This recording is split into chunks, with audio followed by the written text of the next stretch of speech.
Restons ensemble et ne nous décourageons pas. Je crois que Dieu entend chacun de nous et c'est le plus important.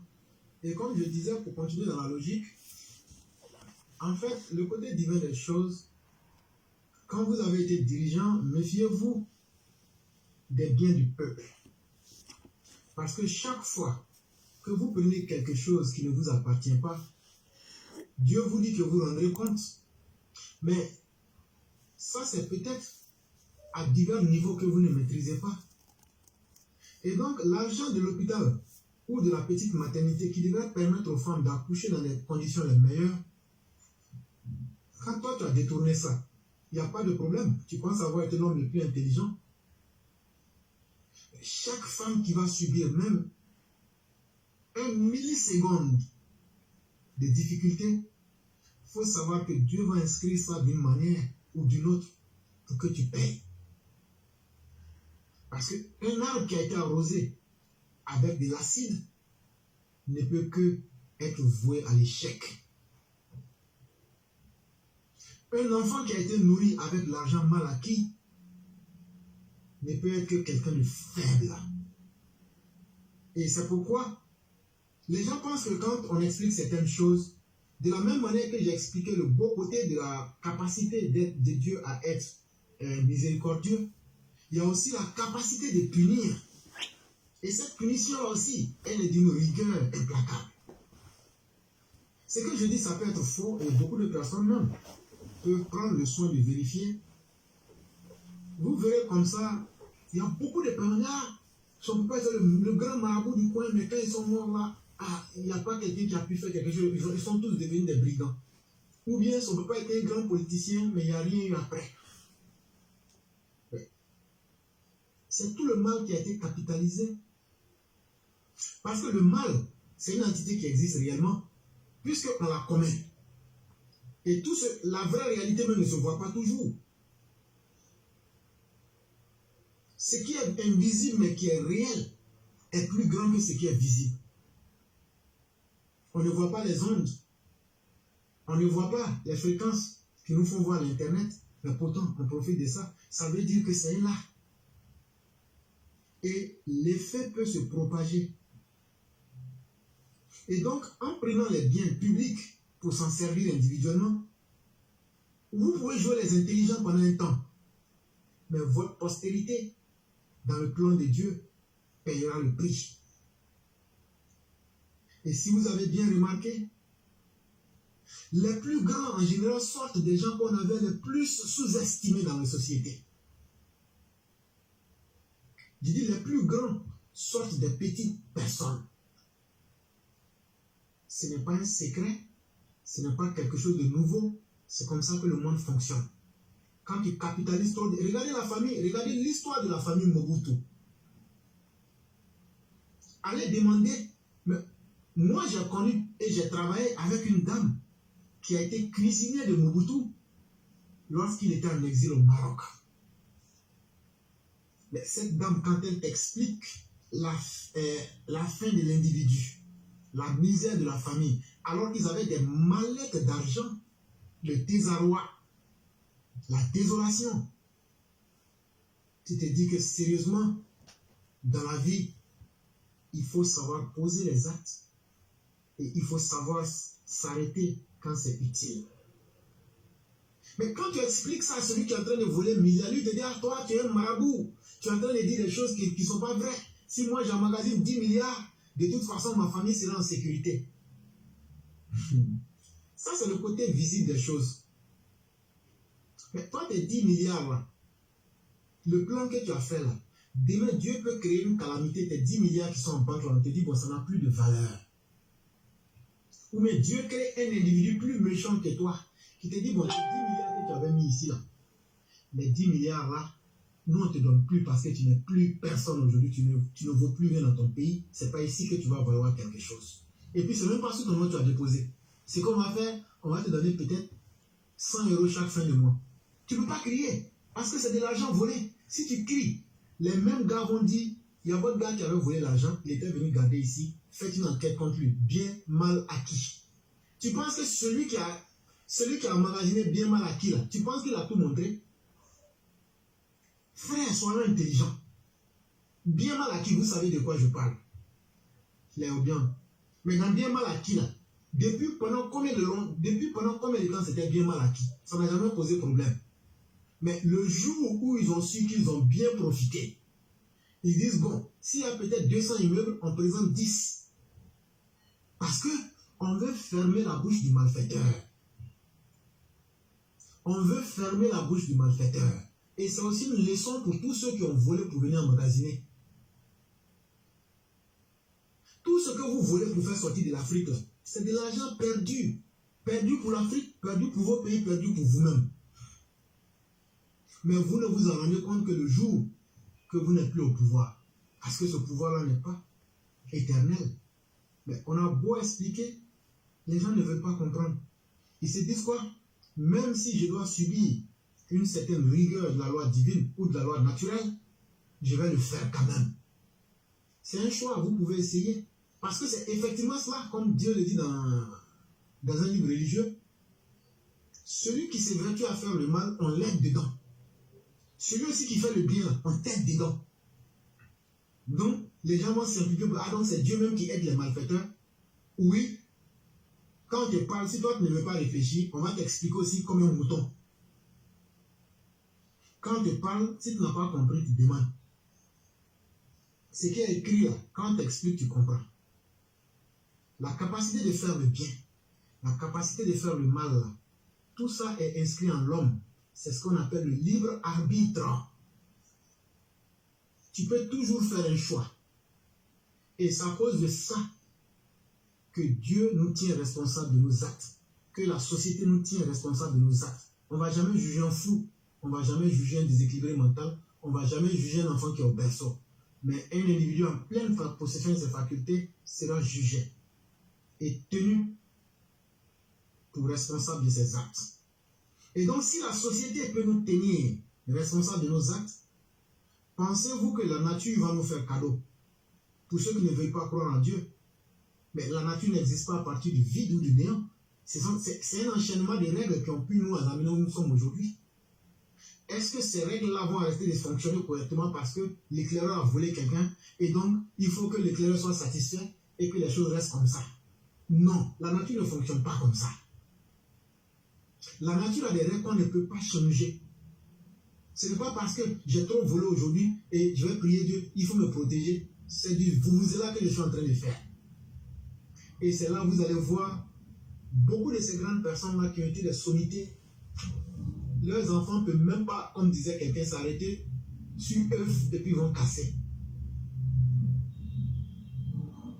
Et donc, chers parents, la richesse là, si Dieu veut te la donner là, il va te la donner, tu n'as même pas besoin, comme disait quelqu'un, tu vas aller même vendre l'eau au bord de la rivière, mais les gens vont payer ton eau pour boire. Mais quand tu forces le destin, c'est un choix. Et en forçant, tu sais que tu es en train de créer quelque chose. Quand Dieu t'a permis d'avoir ton petit pain, et il t'a permis de maintenir ta dignité, même si tu es un éboueur, reste dans cette position-là. Parce que quand tu vas vouloir abuser, il n'y a autre choix que d'abuser des autres. Et en marchant sur les autres, sache aussi qu'un jour, Dieu fera que la nature va exercer ses règles. Les autres marcheront sur toi ou même tes descendants.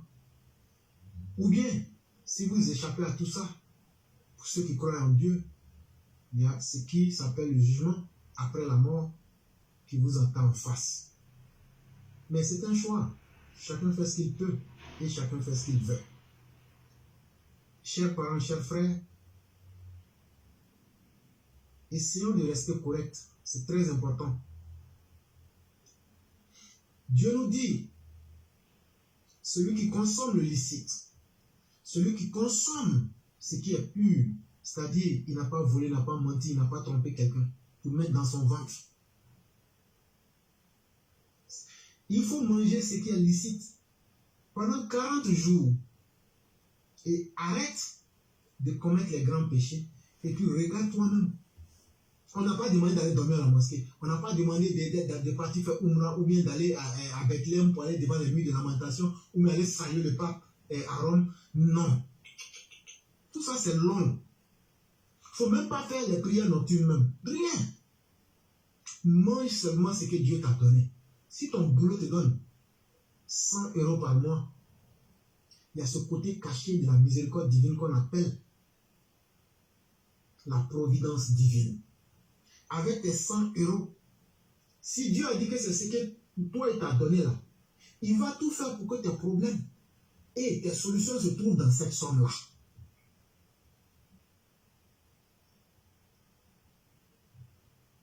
Si tu manques de foi et que tu penses que c'est en abusant des autres, il va aussi augmenter tes problèmes. Et donc faisons beaucoup attention. En tout cas, ceux qui veulent progresser. Et quand je dis progresser, surtout pour laisser de la substance dans votre descendance, même vous êtes là comme ça, c'est vrai que les malheurs peuvent arriver. Mais il y a des gens, même quand on tire le ballon à droite, lui-même s'il est à gauche, le ballon va tourner jusqu'à ça va venir me taper. Ah, balle perdu, il a pris. Ah non, il a pris plomb. Ah non, quand il était là-bas, là, ils ont l'impression que eux, c'est comme si leur vie attirait le malheur. Mais un moment, il faut t'asseoir. Pourquoi toujours, moi, c'est toujours les mauvaises choses qui m'arrivent alors que ça n'a aucune logique. Mais il y a une logique. Il y a une logique. Tes parents t'ont toujours nourri avec l'illicite. Tu as été condamné. Ce n'est pas ta faute. Mais la nature ne tient pas compte de la logique. C'est ce que j'ai dit. De la même manière que la nature ne tient pas compte de la logique pour faire du bien, la nature ne tient pas compte aussi pour exercer ses règles. Ça, il faut que les gens comprennent ça très bien. La nature n'a qu'une seule règle, celle de l'équilibre. Celle de l'équilibre. Et c'est ce que Dieu nous demande dans toutes les religions. Soyez dans le juste milieu, ne soyez pas dans les excès. Parce qu'une fois que tu rentres dans les excès, tu veux trop, tu perdras beaucoup.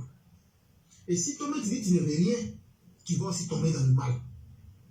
Tu ne peux pas dire comme moi j'aime Dieu là, je ne vais pas me lutter, je vais rester là, puis Dieu va me nourrir. Tu vas être un voleur. Parce que tu vas rester à la mosquée ou même dans l'église pour mentir aux gens. Parce que Dieu n'a pas créé l'homme pour rester à l'église ou à la mosquée ou dans la synagogue. Mais en même temps aussi, tu n'es pas créé pour penser que tu ne vas jamais mourir. Et donc faisons beaucoup attention à ces facteurs-là, c'est très très important. Ce ne sont pas des belles paroles. J'ai dit, et vous pouvez expérimenter cela, faites 40 jours. Si tu avais l'habitude de voler ou même de faire des ken, il faut arrêter. Dis-toi, bon Dieu, moi-même, là, bon, les ken là, j'arrête pendant 40 jours, je ne vais pas voler, je ne vais pas faire ça. Mais je veux voir quelque chose de nouveau que je n'ai jamais vu dans ma vie.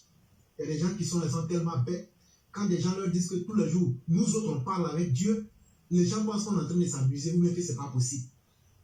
Les gens qui connaissent Dieu parlent avec lui. Toi, tu n'as pas appris à connaître Dieu. Donc, tu penses que Dieu est quelque part au ciel ou il est trop loin de toi.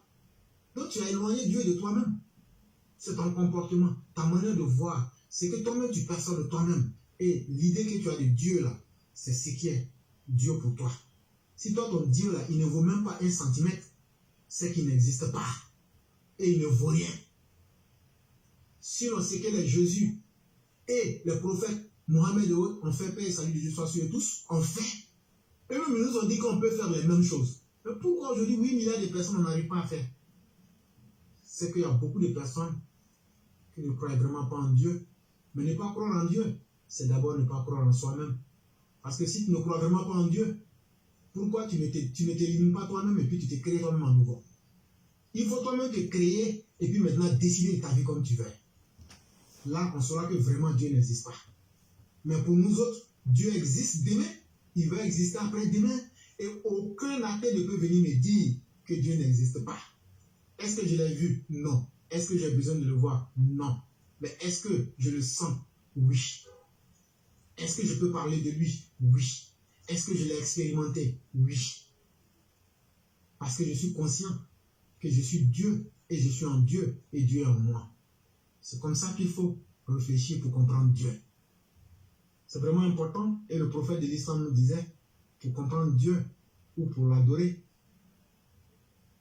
il faut connaître qui est Dieu. La question qui se pose, comment faire pour connaître Dieu?